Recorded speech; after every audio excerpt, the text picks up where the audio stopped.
Donc, je m'appelle Cécile, j'ai 42 ans et demi, comme on dit. Et j'habite à Gluanglaine, un petit village du Haut-Morvan, donc à presque 750 mètres d'altitude. J'élève des chèvres angora et des moutons, un tout petit troupeau pour l'instant, pour la laine. Je la transforme, je la vends et j'accueille du monde à la ferme, donc que ce soit pour la chambre d'hôte ou des stages pour apprendre à travailler la laine. Je partage mes connaissances aussi à l'extérieur, au travers d'animations auprès de tout public. Ça peut être des enfants de maternelle jusqu'à des personnes âgées en EHPAD. Toute ma passion pour la nature et les animaux, c'était vraiment l'idée de départ. Donc pour ça, j'ai fait des études agricoles jusqu'au BTS. J'ai fait un BTS en alternance où je me suis spécialisée dans la santé animale. Et puis après ce BTS, je voulais acquérir de l'expérience en animation et puis en accueil des personnes, en pédagogie. Et donc du coup, j'ai eu différentes expériences professionnelles dans ce milieu-là, avec tout public, avec des adolescents, des enfants, des structures à vocation plutôt sociale pour les adolescents ou carrément dans des centres sociaux, centres de loisirs, etc., des colonies de vacances, dont des colonies de vacances à la ferme. Ça m'a vraiment beaucoup plu. Et je me suis rendu compte que j'avais quitté le milieu de l'agriculture depuis un petit peu trop longtemps, donc je suis retournée en formation. J'ai fait un certificat de spécialisation en agriculture biologique qui m'a permis donc d'acquérir des compétences en agriculture biologique, mais aussi de faire beaucoup de stages. Et comme entre-temps, je m'étais vraiment décidée sur de l'élevage d'animaux autour de la laine, parce que c'était quelque chose qui me plaisait beaucoup. J'ai fait beaucoup de stages dans différentes fermes qui travaillent autour de la laine, donc soit avec des chèvres angora, des moutons, des alpagas, des petites fermes, des grosses fermes, des fermes qui transforment, des fermes qui ne transforment pas, etc. Des fermes qui font de l'accueil, d'autres qui n'en font pas. Pour essayer de voir ce que je voulais et surtout ce que je ne voulais pas faire et préciser un peu mon projet. J'ai été obligée un petit peu de retourner travailler dans l'animation, parce que je ne trouvais pas de lieu pour m'installer. Mais ça m'a permis de passer un diplôme de direction d'accueil de loisirs. Donc si un jour je veux sur la ferme accueillir des groupes d'enfants, j'aurais juste à faire certifier le lieu par Jeunesse et Sport. J'ai déjà en fait du coup tous les diplômes, que ce soit en niveau accueil ou au niveau agricole. J'ai les double cursus, double compétences. Dans mon projet, ça a toujours été une grande volonté de partager ce que je savais et ce que j'aimais.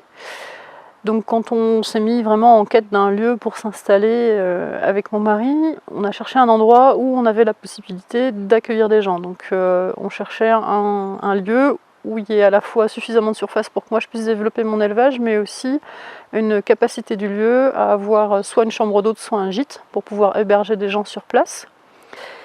Donc après mon certificat en agriculture biologique, mon projet était vraiment bien calé, mais je ne trouvais pas de lieu, donc je suis retournée travailler dans l'animation, mais en parallèle de ça, j'ai créé une micro-entreprise artisanale, parce que mon objectif c'était vraiment de travailler la laine. C'est une matière qui me plaît depuis très longtemps. C'est un peu un héritage familial, hein. Ma grand-mère tricotait beaucoup, ma mère tricotait un petit peu, et puis elle fait beaucoup de travaux manuels, travaux d'aiguille. Et du coup, j'ai créé donc une micro-entreprise artisanale qui m'a permis de commencer à faire des salons, à me faire un réseau dans le milieu de la laine, et puis à tester différentes techniques sans que ça ait un impact fort sur un chiffre d'affaires.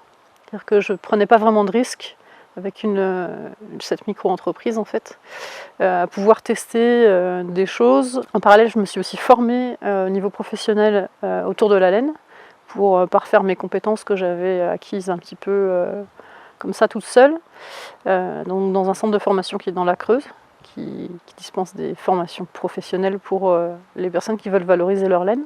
Et ça m'a permis de me créer un réseau, d'acquérir des compétences et d'être sûre de ce que je pouvais continuer de manière professionnelle. Parce que quand on commence à faire quelque chose qui nous plaît juste en loisir, qu'on passe en pro et que ça devient une obligation, et qu'il y a une notion un petit peu de rendement quand même derrière, ben, y a des choses qu'on aime moins faire et d'autres plus, etc. Donc ça m'a vraiment permis de tester avant de pouvoir m'installer. On a enfin trouvé ce lieu qui sur le papier était parfait parce que normalement avec la maison il y avait 10 hectares. Donc ça correspondait tout à fait à ce qu'on cherchait. Donc on a vendu la maison qu'on avait avant, on s'est vite installé ici en location avec pour objectif d'acheter sous 3-4 ans en fait. Donc ça c'était en 2016. On est arrivé ici et surprise, le propriétaire avait oublié de nous mentionner que quelqu'un avait un bail agricole sur les parcelles qui étaient avec la maison. Donc le projet d'installation a été un peu reporté et ça a un peu chamboulé tout, ça a un peu coupé l'herbe sous le pied. Donc la personne qui avait le bail agricole nous a prêté un petit morceau de terrain parce qu'on est quand même arrivé avec 3 chèvres et 2 brebis, donc il fallait quand même les mettre quelque part autre que dans les 50 mètres carrés de jardin. L'année d'après, il m'a transmis donc 1,5 hectare qui est autour de la ferme avec le petit bâtiment pour que je puisse m'installer de manière administrative. Et l'année qui a suivi, les chèvres sont arrivées et l'activité agricole en tant que telle a commencé. Et l'accueil à la chambre d'hôte aussi. Donc ça fait maintenant, on entame la 4e année. J'ai eu un parcours à l'installation très long. Donc j'ai été assez bien accompagnée au début dans le projet où les liens se sont un peu étiolés, que ce soit avec la chambre d'agriculture ou avec le CERD par exemple. Voilà. Et ce qui m'a manqué, c'est une structure un peu plus proche, qui garde plus le contact avec les porteurs de projets et qui soit peut-être plus proche de petits projets comme le mien. Donc ici on est dans la Nièvre et il n'y a pas d'Ardéar ici par exemple, il n'y a pas de structure à petite échelle. Sur le coup, moi j'étais persuadée que je pouvais m'en sortir toute seule parce que c'était pas une installation très compliquée avec des gros enjeux financiers, etc. Mais avec le recul, j'ai pas été forcément très bien conseillée, notamment par rapport à mon statut auprès de la MSA. Des fois, on fait confiance en fait, parce qu'on ne connaît pas trop le milieu, on n'est pas forcément très bien aiguillé. Donc ça, c'est vraiment le côté qui a péché, quoi. J'ai pensé que j'allais m'en sortir toute seule, mais on s'en sort pas tout seul, c'est pas vrai. Même pour une petite installation. Ce qui m'a manqué, voilà, c'est vraiment une structure d'accompagnement sur le long terme, avant, pendant, après l'installation. Compte tenu du fait que je me suis installée sans aide financière, enfin sans aucune aide, je pense que ça joue aussi puisque les projets qui sont dans ce cadre-là sont plus suivis parce qu'il y a des obligations de résultats, etc. Donc c'est vrai qu'il y a un suivi d'ordre financier, donc aussi d'accompagnement. Et vu que j'ai tout fait toute seule sur fonds propres, j'ai moins été à la recherche d'accompagnement alors que j'en aurais très certainement, c'est même sûr, j'en aurais eu besoin. Avec le recul, il y avait des questions qu'il aurait fallu que je pose, mais je ne savais pas que ces questions-là existaient. Donc du coup, c'est ça, en fait, ce qui m'a manqué, voilà, c'est quelqu'un qui puisse m'accompagner pour me poser les bonnes questions au bon moment. Mais je pense que ça vient aussi du fait que je suis sur une création d'une activité, je ne suis pas sur une reprise. Face à ces difficultés, je me suis vraiment appuyée sur mes différents réseaux parce que du coup j'ai plusieurs métiers.